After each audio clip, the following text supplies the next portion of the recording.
Hello everyone, Dan here from the Next Issue Podcast. On today's video, I'll be doing a review for Loki Season 2, Episode 5, Science Fiction. In this episode, Loki traverses dying timelines in an attempt to find his friends, but reality is not what it seems. This episode stars Tom Hiddleston as Loki.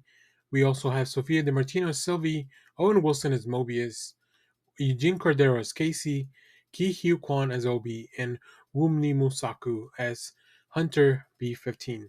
So the first part of this video will be non-spoilers. So if you haven't seen the episode, you can stick around.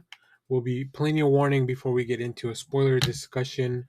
Or if you're watching this on the release night, you'll only get the spoiler-free version of the video. Uh, so let's get into it. After the events of the last episode, my goodness, this one just hit it out of the park. It definitely had a lot to live up to as far as continuing a very strong story. And I think it did it. I think this episode was shorter than the rest. It was around 40 minutes, but I was fully engaged in what was happening for the full duration of the episode, which in nowadays, like even being distracted by your phone, like the only thing I was doing was actually taking notes for the episode and the review. So I really, really enjoyed this one.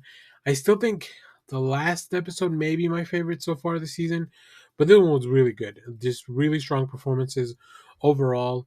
I think this show specifically, is very lucky to have such an amazing cast, because everyone is just delivering, firing on all cylinders in their performances.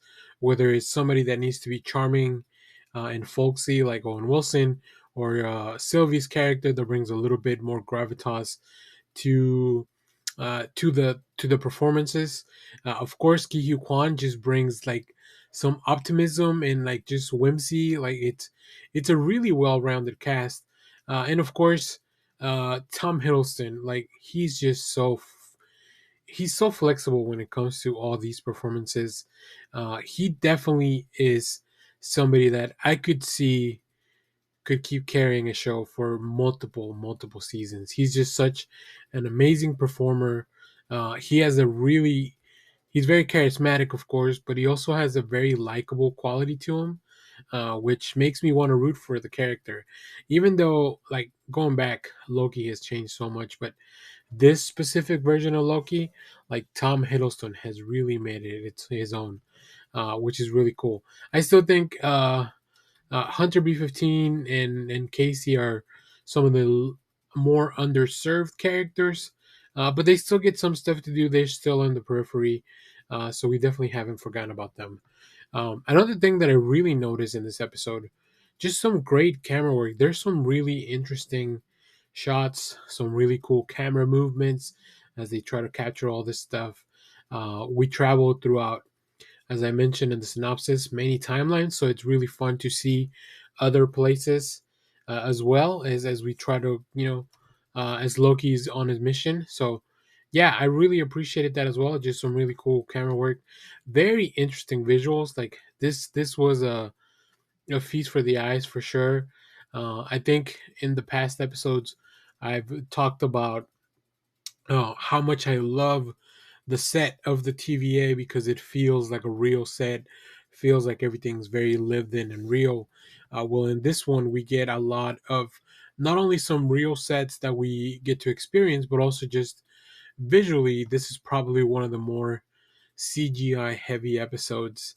But it's all very well done, right? These the people that are working behind these artists behind the CGI effects, they are amazing, and that's why we need to make sure that the CGI and the FX people, like, they get treated properly in the industry, because they bring some really stunning visuals to the front.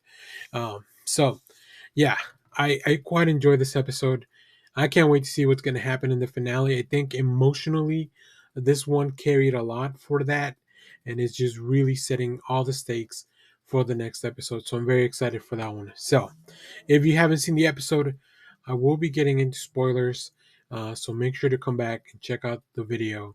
We'll be putting out two videos, a spoiler free and a spoiler included video. So spoilers going ahead. Uh, let's get into the story. This one was a very simple story, but it was still very effective, as I mentioned. We begin with Loki being by himself in the TVA, exploring, looking for anyone that may be left after everything exploded. He begins to time skip again, which is really fun that we see even himself closing out a tiny loop where he's in a room, he walks in, and then he sees himself, and then it turns out that this was the Loki that we were about to see in a few minutes. So really interesting stuff. From there, he begins time skipping around all these branch timelines, where we get to see all the other characters. And I didn't write down their names. I guess I didn't write down their variant names. I just kind of call them by their TVA name in my notes. But we begin with Casey. Really fun. He's escaping Alcatraz. Like as soon as I saw San Francisco, and I was like, wait a minute, he's escaping a prison and doing it in the middle of the night.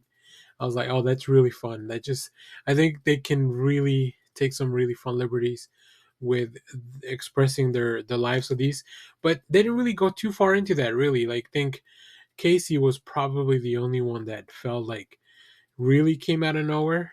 Uh, B-15 is a doctor in New York. Mobius is a jet ski salesperson in Cleveland who has two kids. Um, I think I think Mobius is gonna end up being pretty sad because he may have to pick between saving the world or being with his kids. And I think if we know Mobius the way we know him, we know what the choice is going to be there. So we'll see. We'll see how that plays out. Also, Obie, we see that he's a writer in Pasadena who's trying to sneak his books into the system, which is really fun. Like just at a local bookstore, he's trying to sneak in his books so that they can be sold. But it turns out that he's also a physicist on the side, which is wild. Like he wants to be a writer of science fiction, but his actual daytime job is a physicist, which is really funny because there's a lot of people that we have careers that have nothing to do with our creative outlets. And I think if given enough time, money, and resources, probably would mainly focus on our creative endeavors, right? An example being something like this channel. So yeah, like if this was something I could do to pay the bills, I think that'd be really fun. But obviously, it's something we do as a hobby. So yeah, I thought that was a really interesting inclusion into the story of Obie.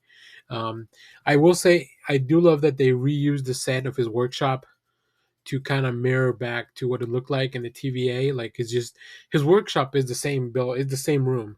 It just has a different layout and less cool stuff, I guess, which is really funny because he lives in the '90s, so the technology is very different.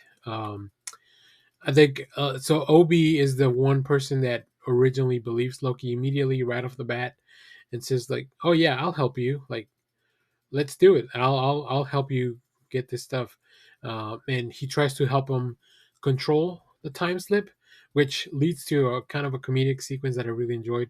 And once again, this is driven by Hiddleston and how funny he is. Like he can be really funny.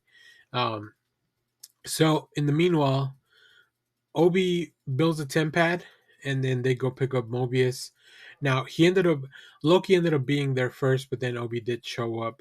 And a really fun gag once again is like Loki, for him, time like not a lot of time has passed since he left Obie because he's time skipping. But Obie tells him that no, I spent 19 months working on this, and I lost my wife and my job and everything because I was working on this tempad. So Loki begins to gather the full gang, and he, of course, the moment we were all kind of waiting for is he goes to get Sylvie back. But Sylvie remembers everything, which is weird. Nobody else remembered Loki. Nobody else knew. And I think it's because they not only have a connection, but I think those two variants of Loki are special, right? Loki and Sylvie are special. So they go to a bar to discuss what they're gonna do next. They talk about choice, and then ultimately Loki fails to recruit Sylvie back on this mission, and it feels like that felt like a real gut punch to the episode because without her, there's nothing they can really do to save the world or the TVA. Sylvie goes down to a record shop, which you see that she's a regular at, and this is where some of the really cool camera work. Like she's listening to a record, and then everything begins to kind of deconstruct, and this branch begins to like just be destroyed.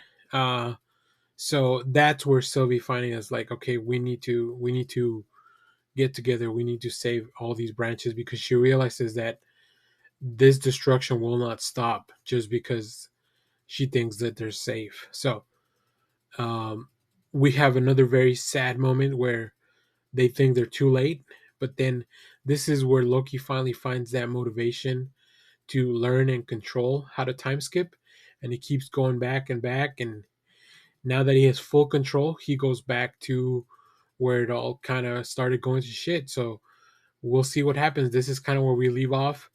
We do get the credits with music again, unlike the last week's credits, where the music was kind of cut off and very silent, very somber end to the episode. We get a regular closing, no extra credit scene or anything like that. So yeah, I really really enjoyed this episode of Loki. I can't wait to watch other people talk about it as well. I'm sure there'll be some really fun speculation and some theories going into the last episode.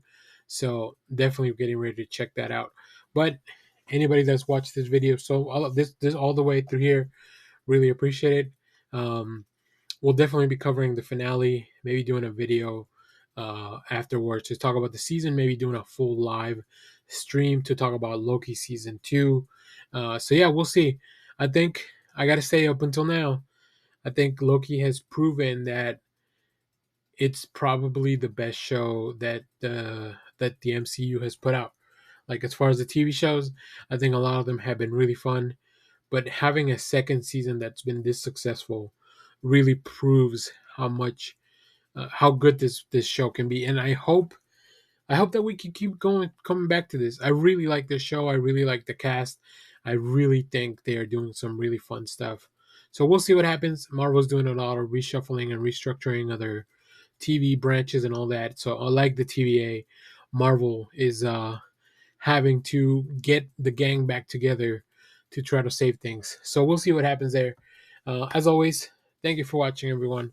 Remember to share, like, subscribe, hit the bell so you know when we go live. That is most Saturdays, 10 a.m. Central Standard Time. Stay tuned. We have more comic reviews, trailer reactions, TV recaps, all that fun stuff here in the channel. And as always, thanks for watching, everyone. Bye bye.